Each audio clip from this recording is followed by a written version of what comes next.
Hey you guys, welcome back to K&KInspiredCreations with Tara. So today I'm going to show you guys how I made pumpkin bundt cake using the mini stackable pumpkins that you can get from Dollar Tree. Not the big ones, but the mini ones. So I basically started off by obviously opening the package and, taking them apart. And so I ended up having 2 packs because I wanted to make a set to put on my dining room table once I put all my fall stuff on there. And so the first thing I ended up doing was I wanted to cut off the top part so that it could look more like a bundt cake and like a little bit of whipped icing at the top. So I got this hot knife from, I don't know, Temu, Amazon, something. And it's basically used to cut through styrofoam. But since this is plastic, I can also cut through it. So it took a little bit of time, but it definitely did exactly what I needed. And I did actually put on a mask, like a ventilation mask, because you really shouldn't breathe in the fumes of melted plastic. So if you do plan to do something like this, definitely do it outside in a well-ventilated area, especially if you do not have like a mask to put on your face, like a ventilation mask. And even then, still you want to open the windows and stuff like that because you really don't want to breathe that in. Some people actually do this at the, in their kitchen, and they'll just put like a metal knife on the stove and let it heat up, and then it'll pretty much do the same thing. You'll just have to keep heating the knife up. But I'm sure there's different ways and easier ways and safer ways to do this part. If you want to do this part, you definitely don't have to, but it was just something that I chose to do. And yeah, so that's what I'm doing. And I do want to take a second to thank you so much for checking out my video. If you're not subscribed to my channel, please go ahead and like this video, subscribe to my channel, and hit that notification bell so that you're notified every time I post. I haven't been doing a great job of posting lately, but I've been making so many things, and I've just been very distracted. But my goal is to start posting more. So as you can see, I got that first hole on there, and then I'm going to end up doing the other one as well. And also, please do me a favor and hype my channel. I'm a brand new YouTuber. I only have a couple of subscribers, so if you can hype my video and get me in front of other people that I think would like my stuff, it'd be greatly appreciated. So back to the crafts. I'm just kidding. But yeah, so I'm using the hot knife again just to basically cut a hole into the top of this pumpkin as well. And since I did it once before, I'm going ahead and speed this part up.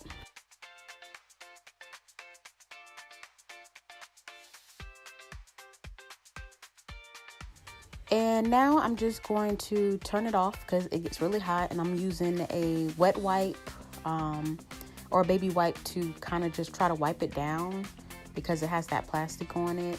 I know these don't last too long because styrofoam and everything gets stuck to it and makes it harder to use, but I don't know. I like to try to wipe it down while it's still a little hot and hopefully preserve this little thing for a little bit longer.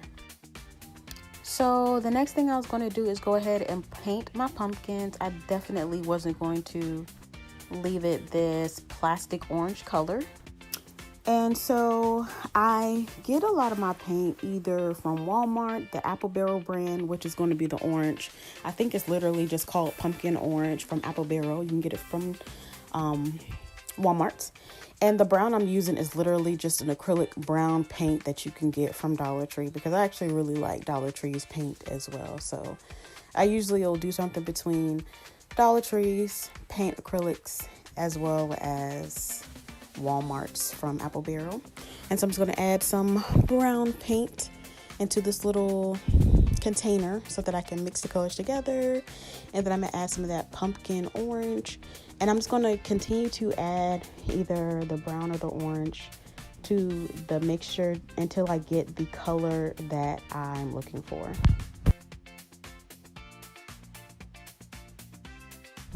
And the color that I was going for was more of like a burnt orange. That's the kind of fall orange that I personally like, but you can do, any orange that you're more so interested in, or you can leave it the plastic orange if you want to. It's definitely up to you. But once I got it the color that I wanted, I ended up adding a whole bunch of Mod Podge into it. And the purpose of me doing that was to try and make sure that it sticks to the pumpkin. And also my hope is that I won't have to go back over it with Mod Podge. I can always just seal it with like a spray sealer if I want to, or not, maybe not, because there's already Mod Podge in it. But again, my goal was hoping that since there's Mod Podge in it, it'll stick to the plastic better, and I won't have to do like a million different coatings of the paint. It did stick to it okay, but it probably would have worked a lot better, and I might not have needed as much coverage if I was trying to cover one of the white pumpkins. Trying to cover that bright orange, I think, was going to be difficult regardless. So I think I used maybe 2, maybe 3 coats just to get it the color that I wanted, so that I covered up that really bright shiny orange. And I think I used a matte Mod Podge. I think I used a matte Mod Podge so that it wasn't like extra shiny as well. And that's pretty much all I'm gonna do. I'm using one of the little daubers that you can get from Dollar Tree, in my opinion, especially for something project this big. Plus, I like for my stuff to have a little bit of a texture to it, so I use a dauber. But you can always use a large paintbrush if you wanted to. I'm not a big fan of the brush strokes, so I prefer to use these daubers, and then it gives it a nice little like texture to it as well. So, but you can do it however you want. And since we all pretty much know how to paint, I sped it up, and I only pretty much showed myself painting one, but in retrospect, I painted all of the pumpkins. And so as I was allowing the pumpkins to dry after all 3 coats, I'm going to go ahead with my air dry clay. I get my air dry clay from Designs by Janera. You can find her on Facebook, and you can actually order air dry clay from her. It's some of the best clay that I actually have ever used, so definitely a good person to get it from. But the purpose of this is to make drips. So like I said, I'm making a bundt cake, but I want this bundt cake to have like an icing drip to it. And I could have used like, spackle, watered down spackle, or, puffy paint.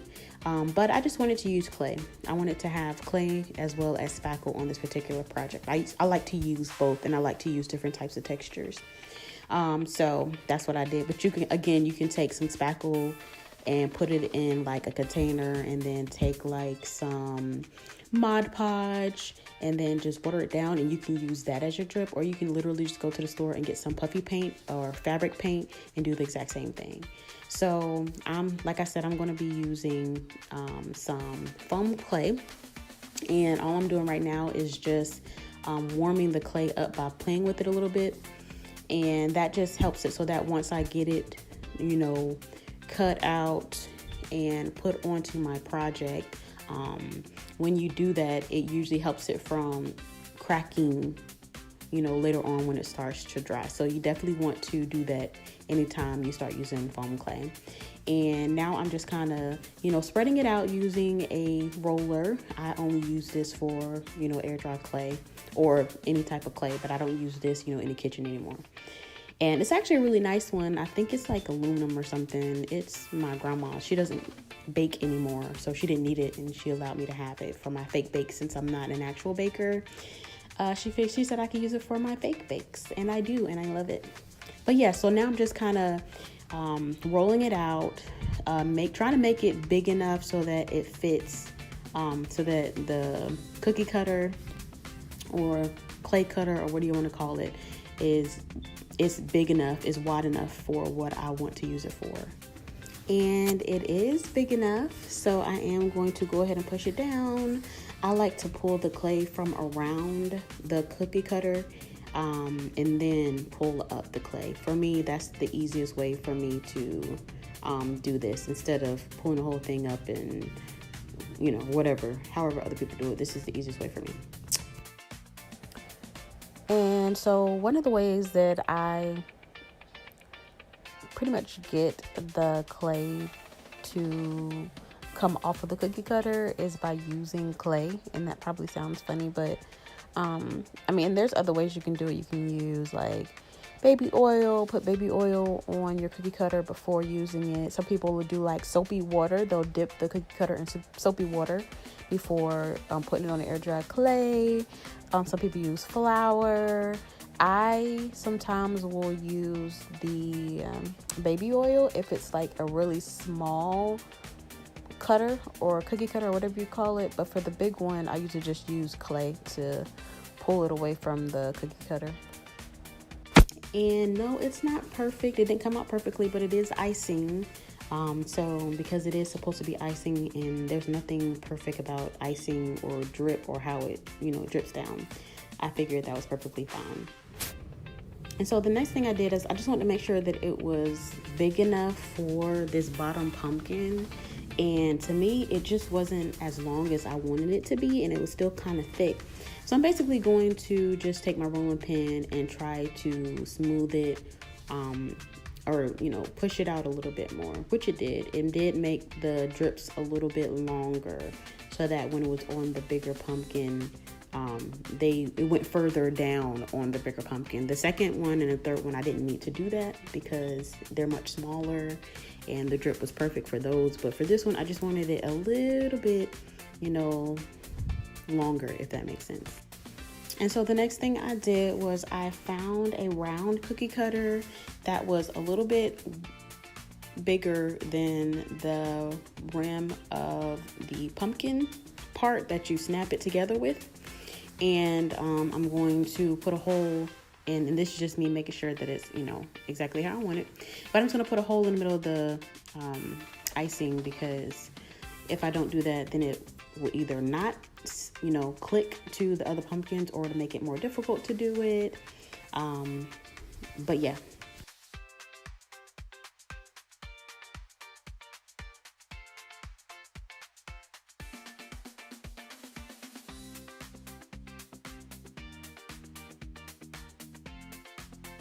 And air dry clay dries out super fast, so whenever you're not using a piece, I would always recommend to put it back into the bag. And so now I'm taking a little bit of tacky glue, which is something that you can get from Dollar Tree too. It's an excellent glue. It actually dries clear, but it doesn't matter with this particular project whether it dries clear or not.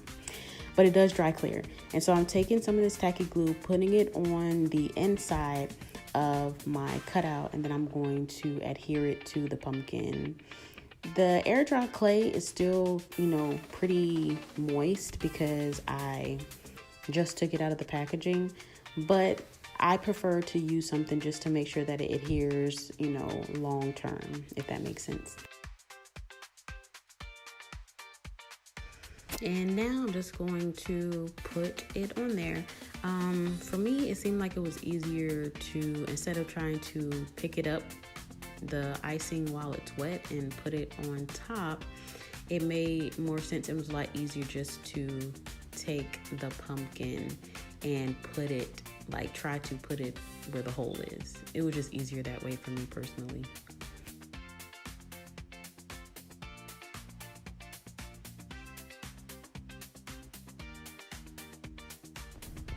And I just flipped it over, and as you can see, it actually did work out the best that way. So that's how I ended up doing all of my pumpkins, all 6 of them. I did it that way, and just pressed it down just to make sure that it was, sticking to the pumpkin, so that, it would be there long term. And then I'm just going to take the next pumpkin just to make sure it still clicks like it's supposed to easily, and it does. So yeah, it definitely worked out.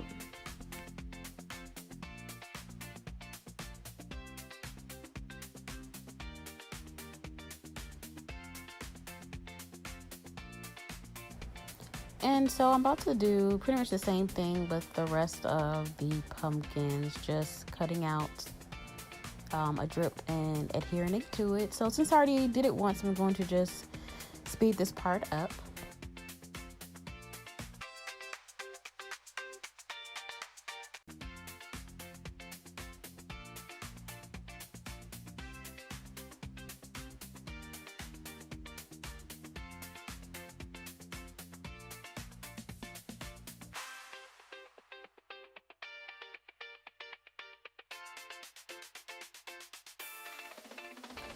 Now for the very top pumpkin, the smallest one, I'm not going to do a drip.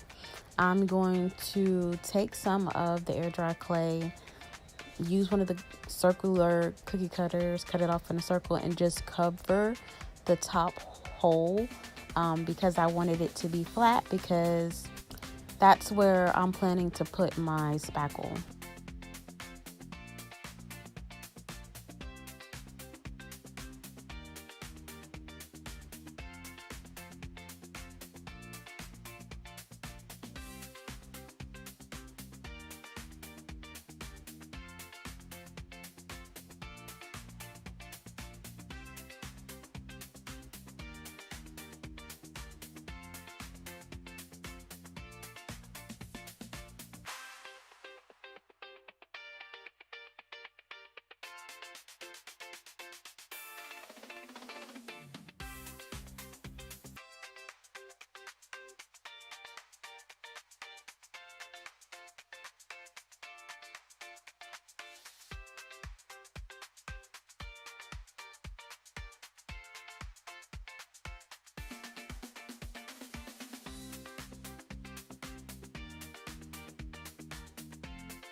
So like I said, I'm going to just sit it right on top, and that's just to cover that hole so that when I do my spackle topper for the bundt cake, you know, it doesn't fall through the pumpkin, which would, you know, kind of defeat the purpose.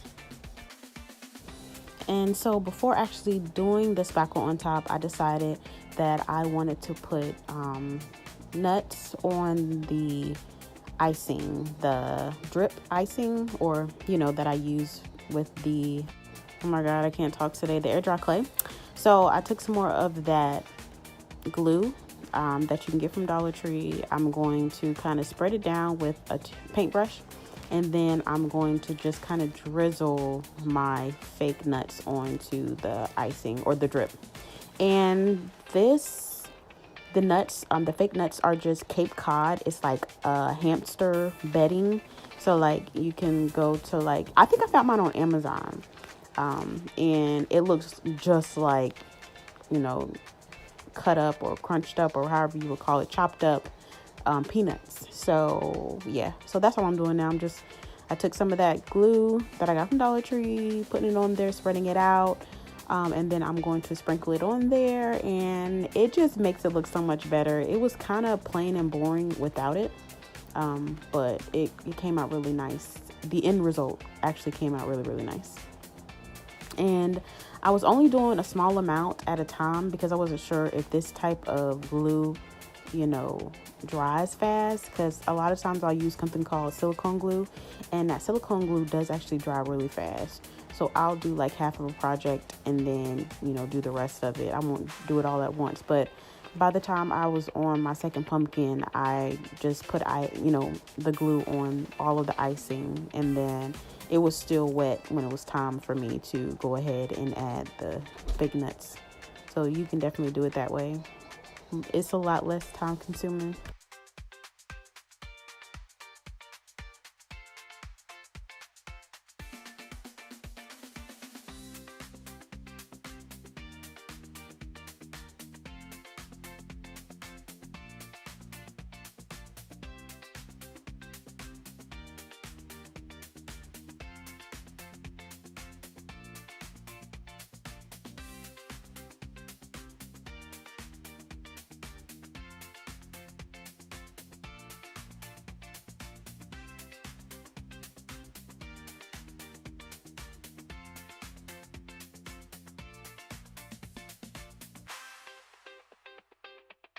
And since I'm pretty much just doing the same thing, I'm going to speed it up a little bit.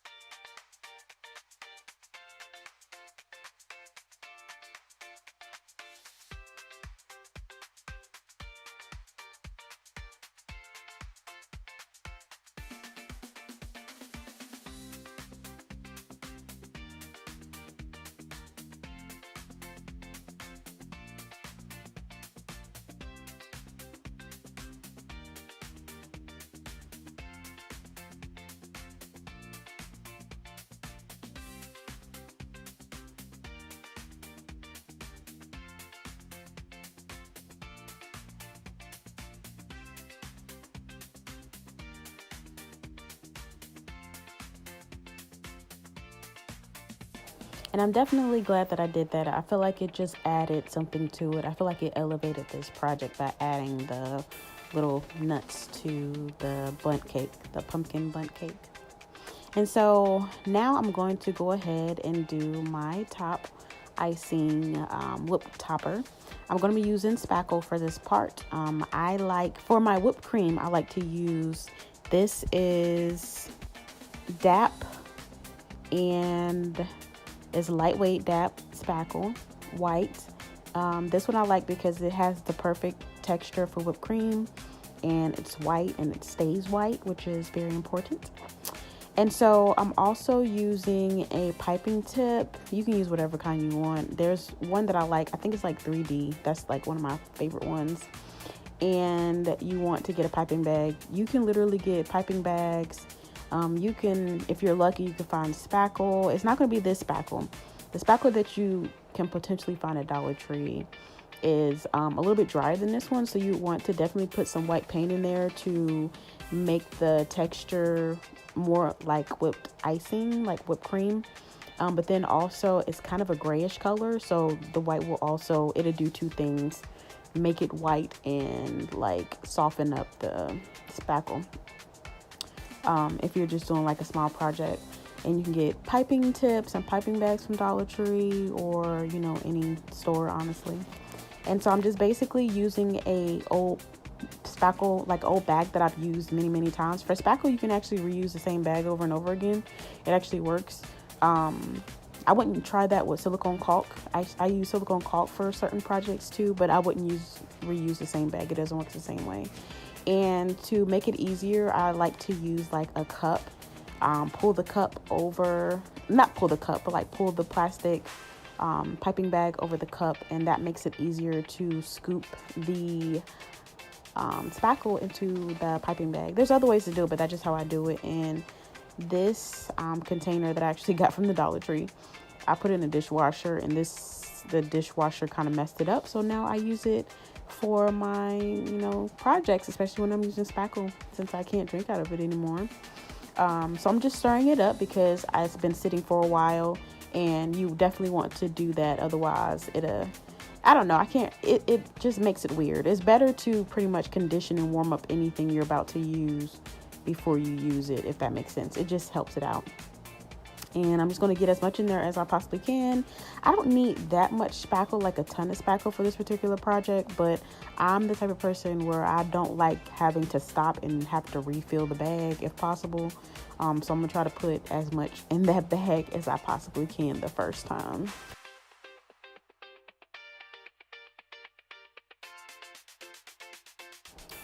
Spackle is also extremely messy. And Spackle is not one of those things that you want to wash down the drain. So I buy a ton of baby wipes to clean off anything that I'm using for Spackle. So obviously the spatula or the spoon I would never use, you know, in the kitchen ever again. But I'm not going to wash it off in the sink because it can clog up your pipes and stuff like that. So I always use a baby wipe when I'm getting it off of my hands, when I'm getting it off an instrument or anything like that. That's how I clean it off. Unless you go outside and use like the hose outside to clean it off, I would never, you know, do it inside your house in your sink because it's not good for it. It could clog it, or I don't know, do worse. Just, yeah, I don't know. Just don't do it. Just take that from me and don't do it. And make sure you put the top on really well because you don't want it to dry out on you. The tub that I have is a big tub because I do a lot of different projects when it comes to using this Spackle, whether it's like a fake cake or fake ice cream, fake mug toppers, fake anything. So you definitely want to make sure it gets on there tight because you don't want it to dry out on you and you can't use it anymore. That would really suck. And so I got my Spackle in there, and I'm just going to kind of push it down to the bottom, and then I'm going to add it to another piping bag, which actually has the tip on it, and then that's normally how I, you know, pipe my stuff.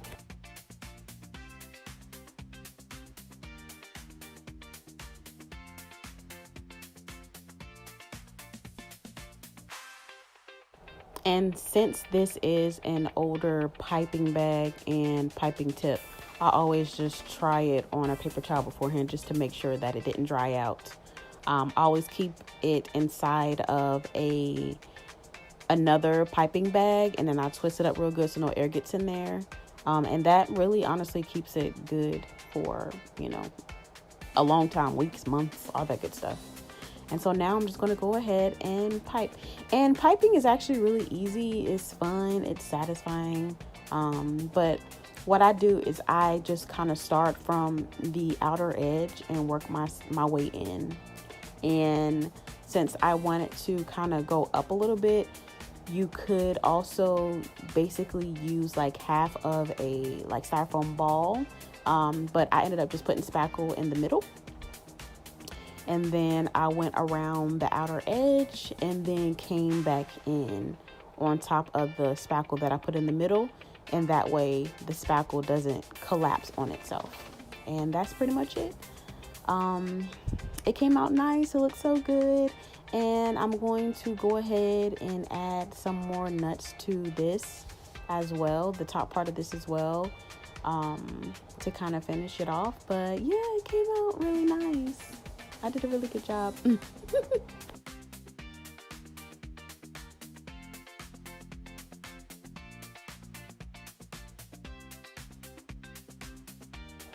I also forgot that I did end up cutting down a couple of cinnamon sticks to put into the spackle or the icing as well. So that's what I'm going to use. And I ended up using, I don't really know what they're called. I got them from Dollar Tree, but you normally use them to cut the stems off of flowers. And that's normally what I use it for, to cut the stems off of fake flowers, which is really hard to do because it's like a metal wire in there. But it also works really good when you're trying to cut through cinnamon sticks. I've used one of my best scissors before, but it always breaks it into a lot of small little pieces. So I would recommend this to do it if you're going to do the same thing. And like I said, I got these from Dollar Tree, so they were like $1.25, probably like $1.50 now, maybe still $1.25, I don't know. You gotta go check. And so now I'm going to put that in there, and then I'm gonna add the peanuts to the top, and then I think I'm going to finish it off with some actual cinnamon to give it a nice little color and smell.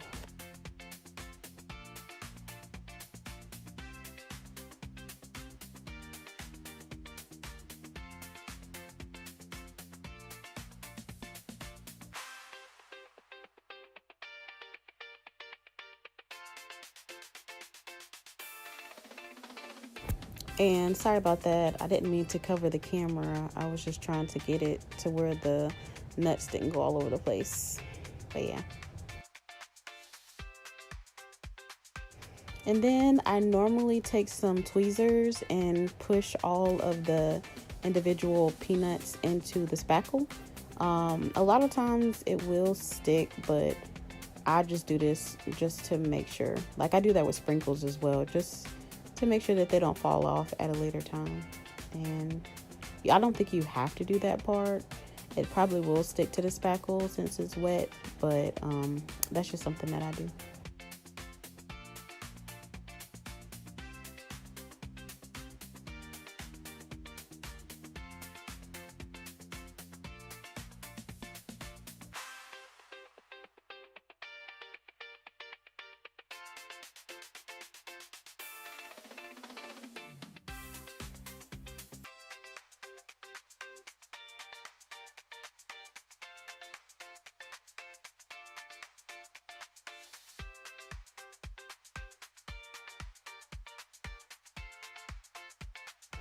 And I definitely know that I'm very heavy-handed when it comes to cinnamon.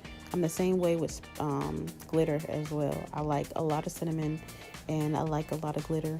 But it's not necessary to put that much cinnamon on there if you don't want to. I just like the look of cinnamon, and I love the smell of cinnamon too. So I do a lot of cinnamon on my stuff.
And I believe the last thing I did was I added a little wooden leaf that I believe I got from Dollar Tree. I'm not really sure.